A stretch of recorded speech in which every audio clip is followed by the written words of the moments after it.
Salut David, donc nous sommes ici sur le site de Woofing des Amanins. Ok. Est-ce que tu pourrais faire une petite présentation de ta personne? Oui, alors moi c'est David, j'ai 31 ans, je suis originaire de Bretagne, Mhm. j'ai toujours vécu dans le Grand Ouest et aujourd'hui j'ai envie de me former à d'autres domaines, Mhm. un autre panel de compétences. Donc j'étais artiste pendant 10 ans dans le spectacle vivant et couturier. Et puis ce qui m'intéressait aujourd'hui, c'était l'éco-construction et puis la culture de la terre. Donc du coup j'ai un projet d'écolieu. D'accord. Donc avant d'avoir un terrain, je voulais un peu avoir des compétences pour habiter ce terrain. Donc c'est comme ça que tu en es venu au Woofing. Voilà, c'est un peu ça, et puis aussi un ras-le-bol du système, c'est-à-dire marre d'être tributaire de l'État et d'institutions au-dessus qui nous rend un petit peu esclaves, entre guillemets, Mhm. d'un fonctionnement autour du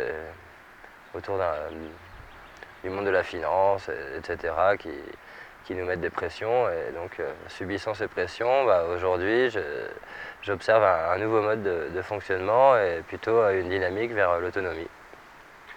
Pour toi, que signifiait le Woofing avant de commencer? Bah, pour moi, c'était une façon de faire du volontariat dans Mhm. différents lieux. Je ne connaissais pas trop avant de commencer. Mhm. J'avoue que je suis parti un petit peu à la découverte de ça. Et, euh, et donc voilà, ça signifiait simplement de pouvoir aller œuvrer dans des lieux contre le gîte, le couvert et la blanchisserie. Qui répondait à tes besoins en fait. Qui en tout cas étaient les besoins premiers, je pense, de chaque personne, quoi.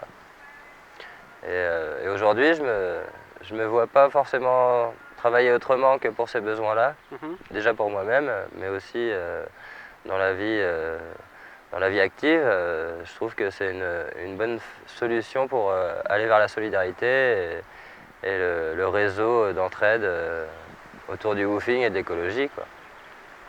Et comment tu as connu le site de Woofing des Amanins? Avant de venir aux Amanins, j'ai fait du woofing dans 3 lieux D'accord. différents. Et dans un autre lieu dans la Drôme, donc Mhm. près d'ici, c'est des amis des Amanins, ils sont en partenariat. Et donc un jour, ils venaient passer une journée ici, ils nous en ont parlé. Je me suis dit, tiens, pourquoi pas. Bon, je savais que c'était une grosse structure, donc fallait envoyer un mail, il y avait des démarches à faire parce qu'il y a pas mal de passages au niveau des woofers. Et Mhm. puis c'est vrai que la période du mois de juin où il y avait la fête des Amanins m'intéressait. Par chance, il y avait de la place disponible.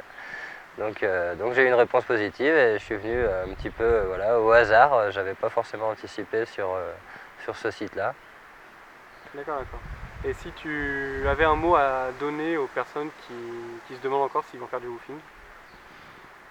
J'ai envie de dire que dans la société classique et dans la vie classique, on est dans l'avoir, dans posséder les choses. Le woofing permet d'entrevoir d'autres possibilités en Mhm. soi, d'avoir du temps pour soi et du coup d'être dans l'être, de travailler avec cœur pour les choses, sans notion d'argent, sans notion de salaire.